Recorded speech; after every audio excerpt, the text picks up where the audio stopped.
up until recently, there was no encouragement to build a career around people, at least not for me. We were encouraged to go to school, become a teacher, or become a doctor. Coming from the United States, sometimes we value wealth and success by titles, money, things. You don't grow up knowing that you can be an impactful entrepreneur. In fact, I didn't know what that meant until 10 years into my business, or much, it took a long time. Much later did I understand that, oh, this is what I'm doing. Is that there was a sense of peace and enjoyment in the journey. You know, I was running a race where I was trying to get to a destination. Welcome to Life by Design with Tim Booker, where you can live well, you can own your future, and you can cultivate your legacy. Welcome to Life by Design with Tim Booker. I'm an entrepreneur and real estate investor. I'm dedicated to helping people live well and create a longing legacy, no matter where you live in the world. I believe you can live well, own your future, and build a legacy that lasts with intentional living. I'm excited today. I'm here in Nairobi, Kenya, with one of my favorite people, Chebet Mutai. Today, I'm going to frame our conversation around some principles that Chebet and I have discussed many, many times. It's about living a wealthy life around wholeness. And there are really four pillars around living a wealthy life. One is financial. One is your physical wealth, your spiritual and moral wealth, as well as your family unity and community wealth. All of those are important for you to be a whole person. And one of the reasons I'm excited today is Chebet has built a beautiful brand here in the Diaspora. She also has a store in Denver. She is and has continued to represent some of Africa's finest artistry, and she's selling that throughout the world. I'd like her to introduce herself. And one of the things that I think is outstanding is that she is living her life in her purpose, and I love that. Chebet, welcome. Thank you. Happy to have you. Thank you for having me. Yeah, so I want to start quickly with tell everybody a little bit about yourself as well as your business. Okay. My name is Chebet Mutai, and I am an entrepreneur. I am a creative designer, and I tell African stories through all of that: design, fashion, lifestyle, because I think that by being an entrepreneur, I can live in my purpose, impact lives, create jobs, and share the best versions of what my everyday African experience is. So in 2012, I started a brand called Wazawazi, and later on, Chebet Mutai, my names. And really, Wazawazi literally translates to open-minded. Waza is to think. Wazi is open, so open-minded, because I think we should all be open-minded, because it is only then are we open to other people and their ideas and their differences, which really literally is the spice of life. So I currently manufacture and export around the world, manufacture things that are largely leather. I love leather and other natural materials like cotton, recycled brass, jewelry, and home goods. So like light home goods like cushions and carpets are my favorite things, wool carpets. So that's me.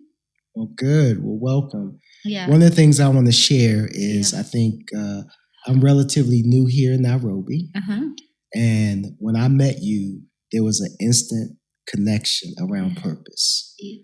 Both of us are entrepreneurs. Both of us have many of our family members involved in our business. And we both share the purpose of something that was bigger than ourselves. And instantly, I knew we were a kindred soul in that way.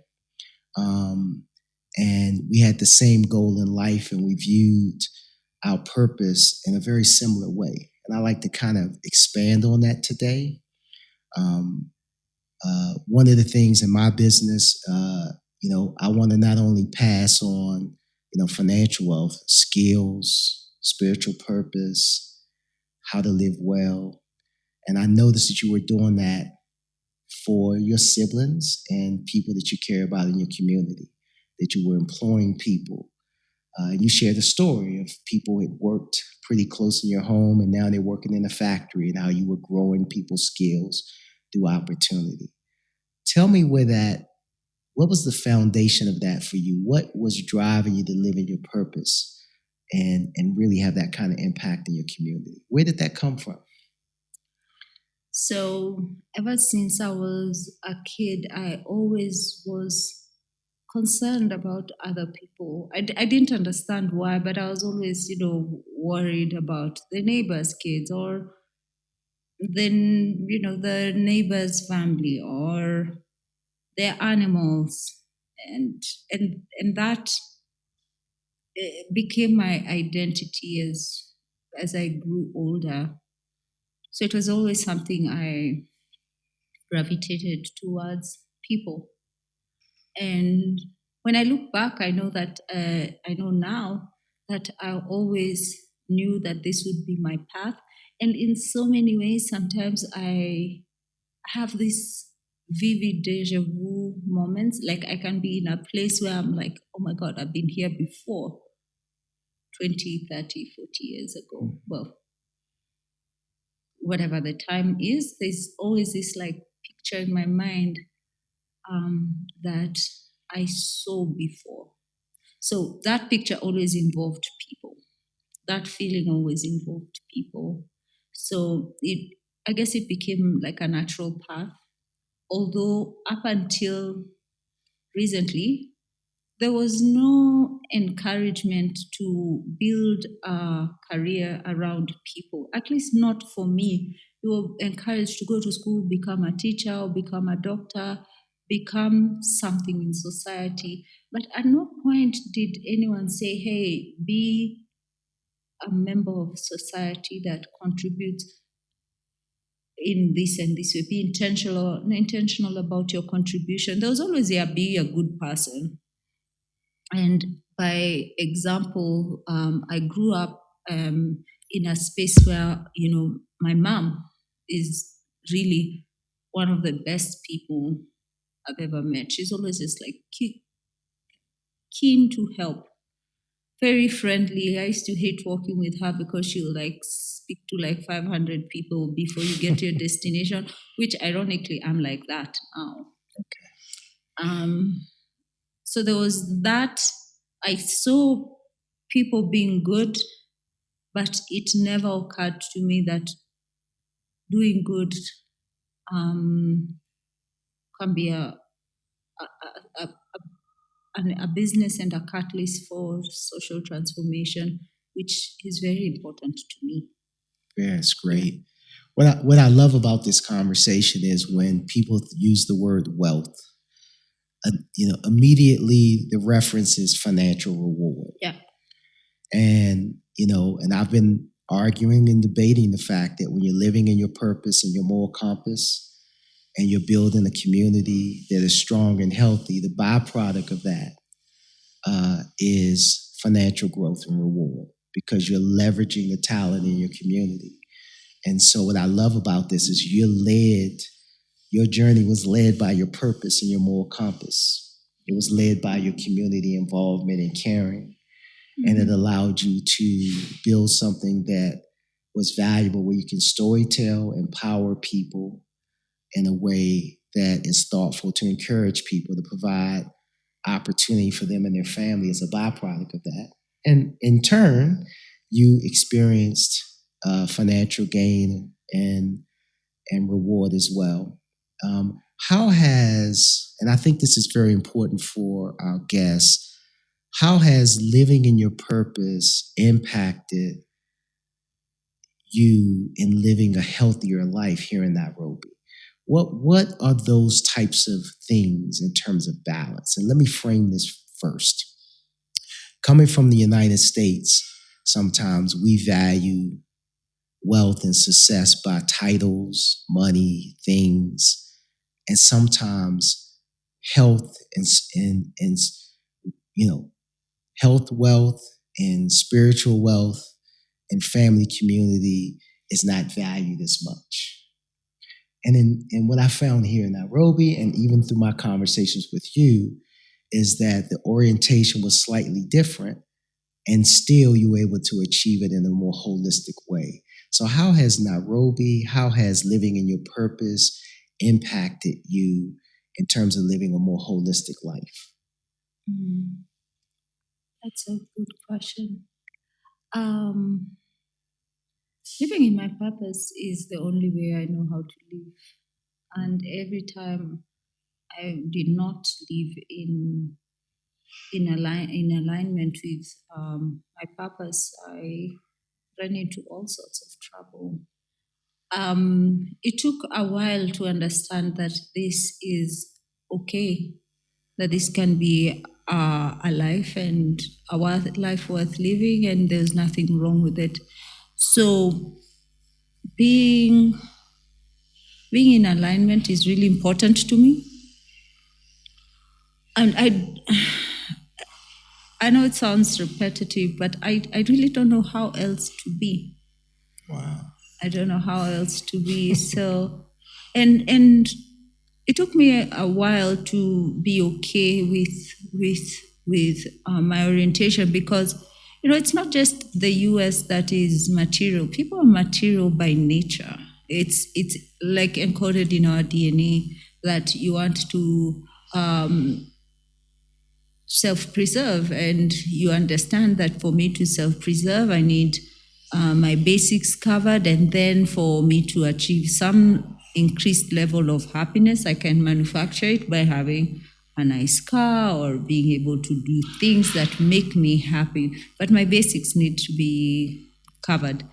The challenge, I think, for a lot of people is that is kind of like separated in their formative years from what their future could be. So you don't grow up knowing that you can be an impactful entrepreneur. In fact, I didn't know what that meant until 10 years into my business, or much, it took a long time. Much later did I understand that, this is what I'm doing, where your business has a direct correlation with the number of people that are positively impacted, both on supply and demand side. So I wish that maybe growing up I had been encouraged, but a lot of being in Africa, a lot of times where you saw people like being philanthropic, they were often missionaries. Yeah. So you imagine that they have come here to help because they have excess, and it's always like a little bit of foreign intervention. There's some religious connotation around that. Even though, yes, traditionally and historically, Africans have always been communal, but we never thought that could be a way of life that could be scaled. Yes. They say it takes a village to raise a kid, because in the village or in the estate, you kind of like any parent could discipline you, because you belong to this community and everyone knew who you are. But we didn't really, or at least for me, didn't think of that identity of being communal as a grand scalable thing. Yeah. So even though when you go to another, community, or where other, let's say a different tribe or a different African nation, there's always that energy that is like in the air and all that. But I never thought that my life could impact, like people outside my continent or my immediate community. Yeah. So that has been the biggest shift. And being an artist and a creator, a lot of times, it took a long time for me to process that I could also make money by being an artist and a creator. Yeah.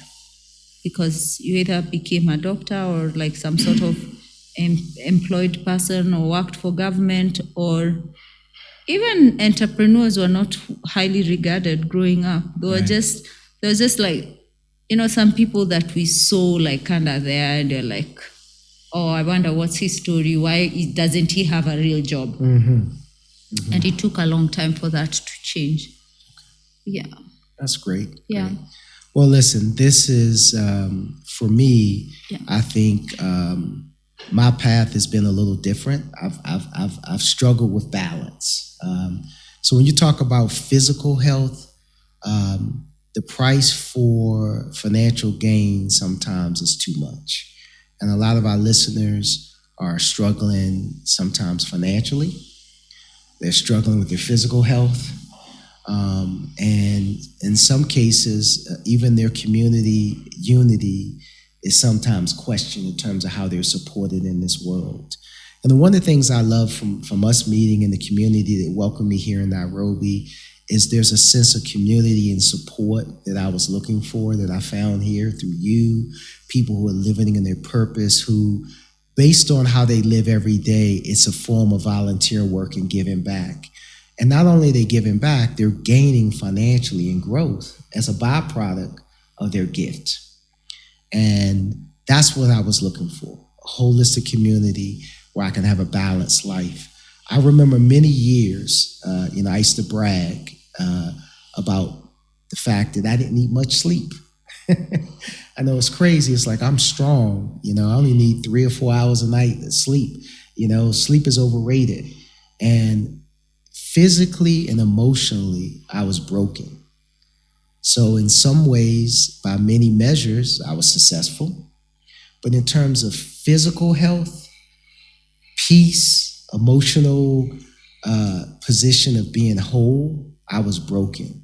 And what I found through your story, and many like you here in Nairobi, is that there was a sense of peace and enjoyment in the journey. I was running a race where I was trying to get to a destination, and it was about sacrifice. It wasn't about living well. And, it was like, when I get to this point, it was like I'm getting to the finish line, and then I can reap the rewards of my sacrifice. And that's not the way you live. We need to live whole. We need to be able to be happy through the journey. And when you're not living in your purpose, and you don't have a strong community, you're really just surviving, regardless of what you have in a material way. So what I found inspiring about your story is not only the impact to the human beings in your life, right? That I see a sense of peace within you, as a human being doing the journey, coming from an area where I see a lot of entrepreneurs who, have a lot of financial reward, but we have moments of relaxation, but we don't sleep well. And so I think it's inspiring to me, and I'm happy to have you share your story today around that. I would like to have you just share a little bit more about your expansion to the U.S. You're taking your brand global. I'm just inspired by that. I've had the benefit of living in multiple countries and actually having businesses in multiple countries. I know it's not easy. There's cultural dynamics that come into play. And I was just inspired by your vision to go into a new market in the States and take the best artistry here in the diaspora and show it to the world. So why don't you share a little bit about kind of what drove that decision? And maybe you can provide some foundational, advice for people that might have a similar goal. Well, one other thing that I always inherently knew was that I would go to every part of the world. There's never been in question. I always knew that. I just didn't know how.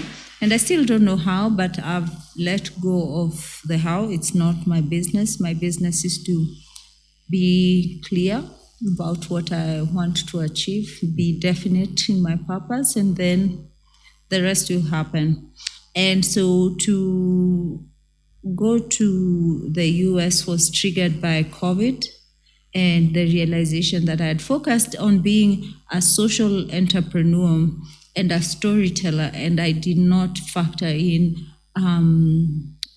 financial prosperity because I don't know, in the back of my head, I'm like, okay, you're a good Christian, and somehow there's this disassociation of wealth with Christianity. That is this like undertone in a lot of the churches that at least I had gone to until now, that kind of like scandalized wealth, that only bad people have wealth. And then COVID made me realize that whatever I needed to do in this life will not work unless we make money, we generate capital, and make sure that we transfer that capital and use it as a tool to accelerate whatever impact that we choose. And I think that a big part of that direction of wealth, or at least capital, especially for sub-Saharan Africa, is the creation of marketable skills. So there's a lot of people, young people. I mean, Africa's population is largely youth, and by 2050, there'll be about, I think it's 2.5 billion Africans, of which 70% will be under the age of 35. How are we organizing that labor? How are we managing that labor to channel it into creative workforces? So when I was thinking about this, is that without marketable skills, you just have people. Yeah. And how do you transmute that energy into something creative and powerful? So I realized that I need to also look at the market. And the biggest market in the US, in the world, is the US and also China. So I think China, because of the language and cultural differences, that you need a bit more effort and time. But the US has always been a good friend of Kenya, and business moves in between. I mean, right now there's a lot of like changes with the current administration, so that is going to influence a lot of things going forward. But I decided to look into the US because it's a friendly market. Right. It's diverse, logistics, the iron triangle of e-commerce or any business: logistics, capital, and technology is quite sophisticated. They are single currency. Right. I mean, Africa does not have a single currency. Right. For me to do business in Tanzania, we're making some effort, but it's a bit hard. Right. Different currencies, losses in exchange, inflation, border issues. We still need to fix a lot of that. But it was in that decision to build the financial pillar of business that the US came into the radar. And I'd been doing trade shows for the last 10 years, going back and forth, that I decided, okay, let's find partners and dig deeper into that market. Okay, great. Yeah. So for our listeners, Chebet's brand, Chebet Mutai, was sold and displayed at the most recent Essence Festival, right? She's growing. I mean, she's humble, but her brand is expanding, not only here in the diaspora in the US as well. The demand The brand, the quality is outstanding, and she's continuing to represent Africa's finest artistry throughout the world. So I'm going to switch a little bit about something you and I are passionate about here in Nairobi. We're in the process of kicking off the Nairobi Accelerator, right? And the intent is to bring together the best thought leaders, the best industry experts across different verticals to leverage our community so we can grow and be great. We can take African brands global, whether that be like you to the US or other markets. And we can also take people who are from the Western cultures who are interested in investing in Africa and help them expand and invest here locally. And I know one of the things I love, you've been supporting me in every way, connecting me to the right people. Tell me why you think this is such a great idea, and why are you working so hard to support me? I know you're my friend, but you also are aligned in passion. Why is this so needed in the diaspora and in Nairobi right now? Well, apart from you being a good human being, I am very aware now more than ever that collaborations and connections are going to be the big change that we have to see going forward in how business is done. So the internet made commerce universal, democratized trade, but one thing that we cannot substitute is people. So if we encode in our businesses that we need to be collaborative from the get-go, find partners that are aligned and collaborate, I think business will leapfrog. Africa doesn't need to take another 200 years to do much. We can short circuit this by taking advantage of obvious wins, and I think human capital is the lowest hanging fruit. So by connecting with aligned individuals, we can move forward. So that is why I think that helping you connect in Kenya, at least, is important. Because anyway, in the grand scheme of things, we want to do the same things. We want to achieve the same goals. We want to do business outside our countries. Now, for example, for me, in the US, it is impossible for us to succeed without an American partner. It's just the reality, especially now more than ever. So I guess it took me a long time to really understand why good partners and connections are important. You cannot do it alone. So my contribution can be that I connect people, and that's a skill I have. Like that's a gift, and I believe gifts are, you're just given gifts by God to be a custodian, to do His will, and they're not yours. Right. No, everything belongs to Him. So you're just a custodian. Yeah. No. I appreciate your support. I mean, the reality is we're only as good as the people that are in our circle. Yep. And if we leverage our collective power, there's exponential results we can get, and that's what we're doing here in Nairobi. So I really appreciate that. I'm passionate, and I think the foundation for my blessings in my life is living in my purpose and the collective people that support me. As much as, I can say I worked hard, it's really about the people that were in my community, the people that supported me, the people that joined this mission. And that's what we're doing here, and that's what we're passionate about in Nairobi. And I can tell you today, through my travels in many countries, the community is open. There is explosive opportunity here on the continent. Nairobi, as I said before, is the jewel of Eastern Africa. There is very diverse of Africa. Did you say East I said Eastern Africa, perhaps Africa. And I want to communicate that if you're looking for opportunity, this is a great place to start. I know there's a big world out there, but the combination of the community, the way I've been embraced here, I've never been anywhere where I've been embraced in a business community as quickly as I have been here. I am truly aligned to holistic living here in Africa, and you're an example of that.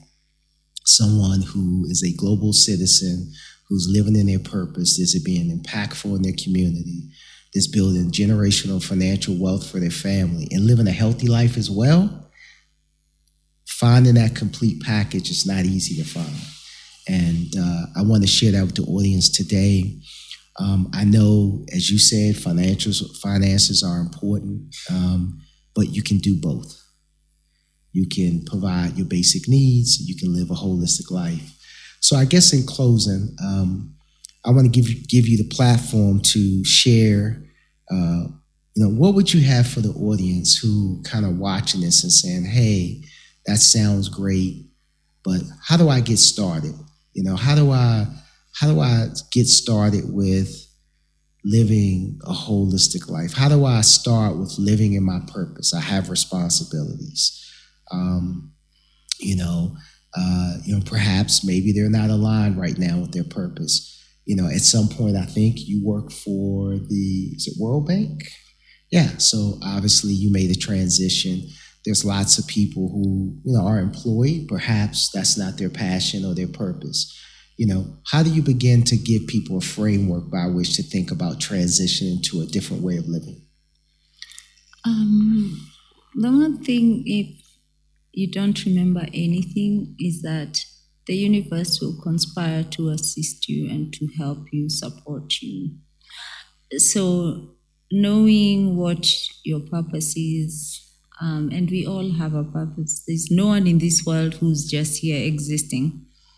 Not possible. So if we know what we are called and then become courageous to step into it. Yeah, I know you have all this happening, but it's either or. You can't have one and not have the other. So the courage to step into your purpose is the great differentiator. I read somewhere that you should choose your F, fear or faith. And erring to the side of faith, I think, can get someone closer to what they are supposed to do. And we all know what we are called to.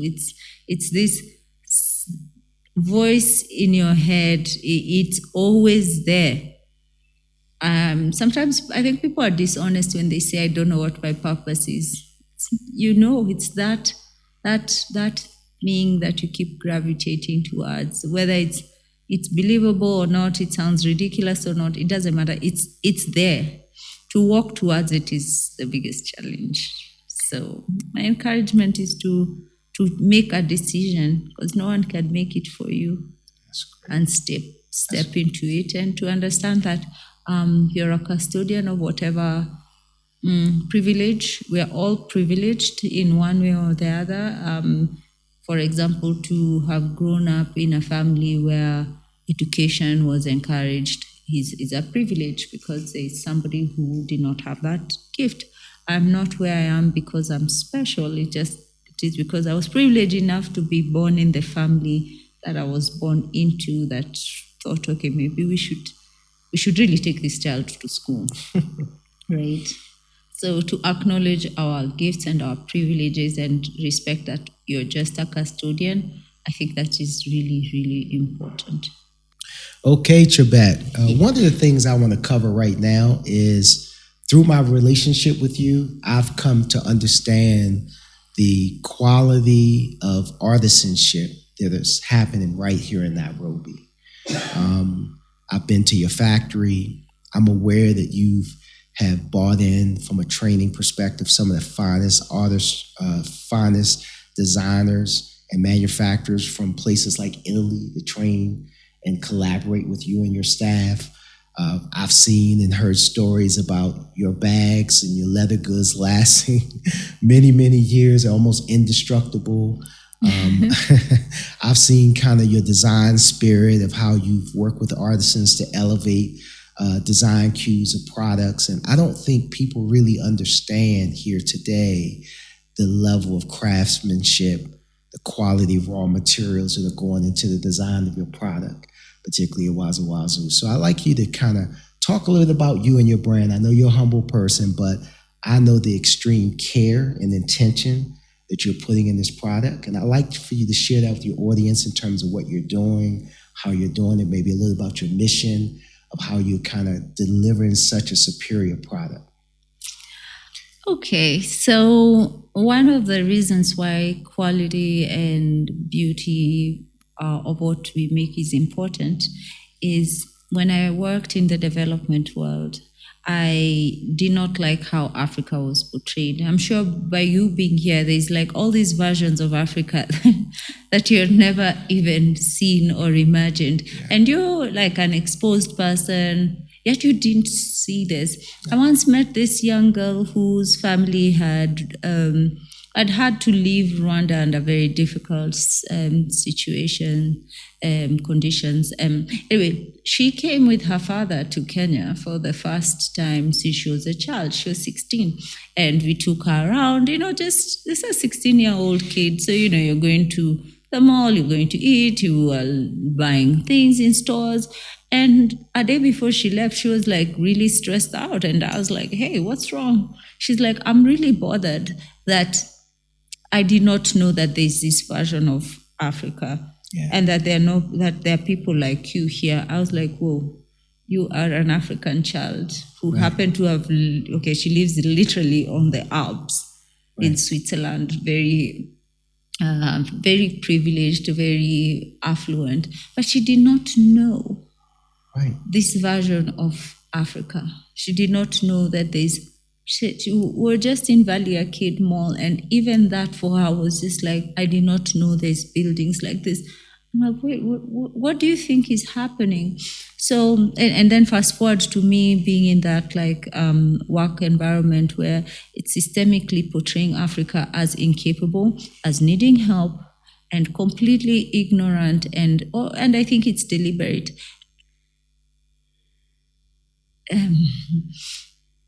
In a position of perceived destitution. Yes, I agree. Africa continues to power the world. Without us, there is no everyone. This is the fact. Yes.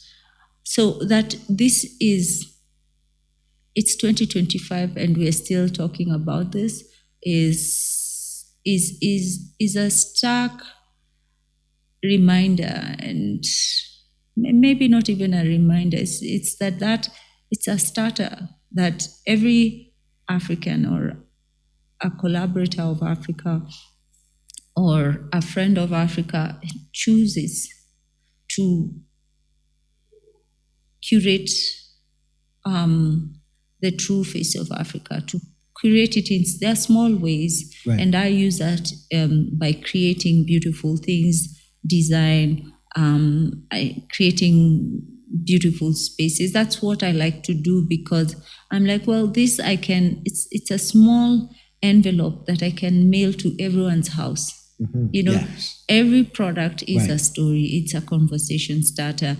That, wait, where was that made? Did I ever tell you of this Italian person that met our brand like really early on, and he's like, oh my God, this is so beautiful. I would like you to make for me some things, but say that they were made in Italy or anywhere else, because, quote, no one will believe that it was made here. And I was like, wait, that tells me what you think of me as an individual, that I'm not good enough to have done this. Right.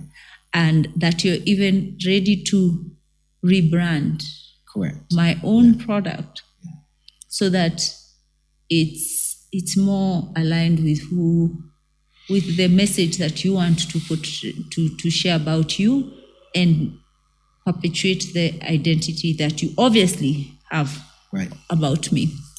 So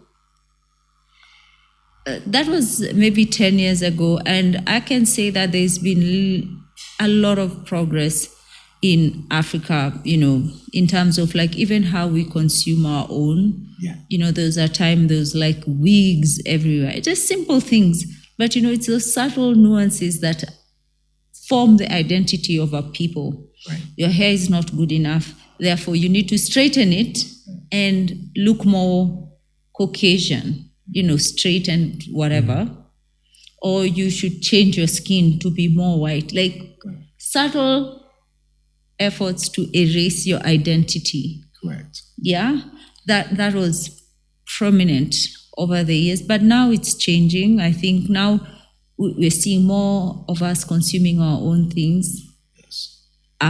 making our own things, and we are the biggest market. So, I think we should like be more intentional about creating and consuming and then sharing with the rest of the world.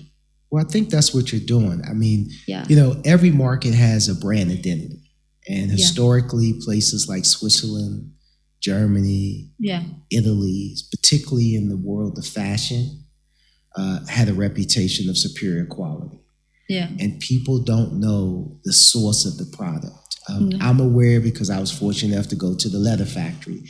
Did not know a lot of the Italian leathers being sourced out of Africa. I didn't know that. The rawhides, the the semi-processed. Yeah, semi-processed rawhide.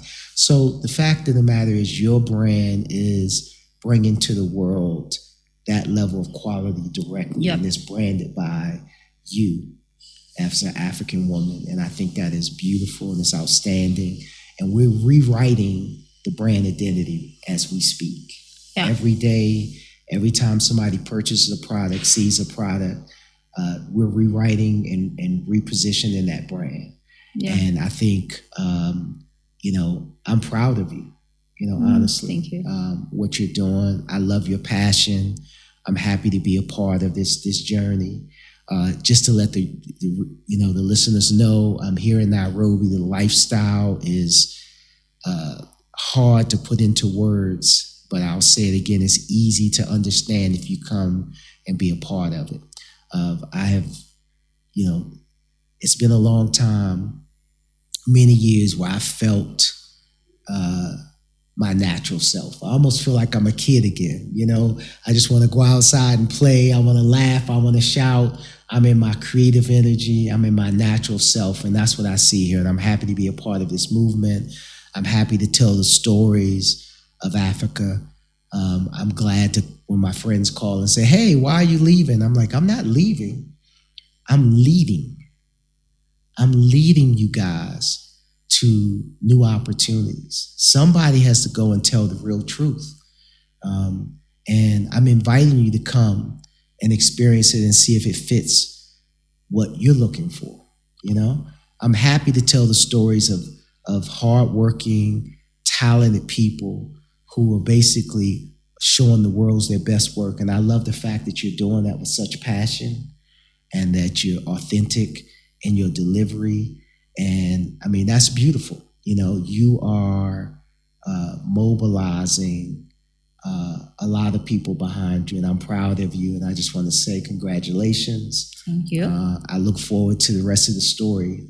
The book is not finished. The story is not closed. There's so much more to do, and I'm going to be a part of it. And we're going to use what we're doing here in Nairobi as a catalyst to accelerate what you're doing in your business, accelerate my vision, and then along the way, we're going to bring a lot of people with us. Yeah.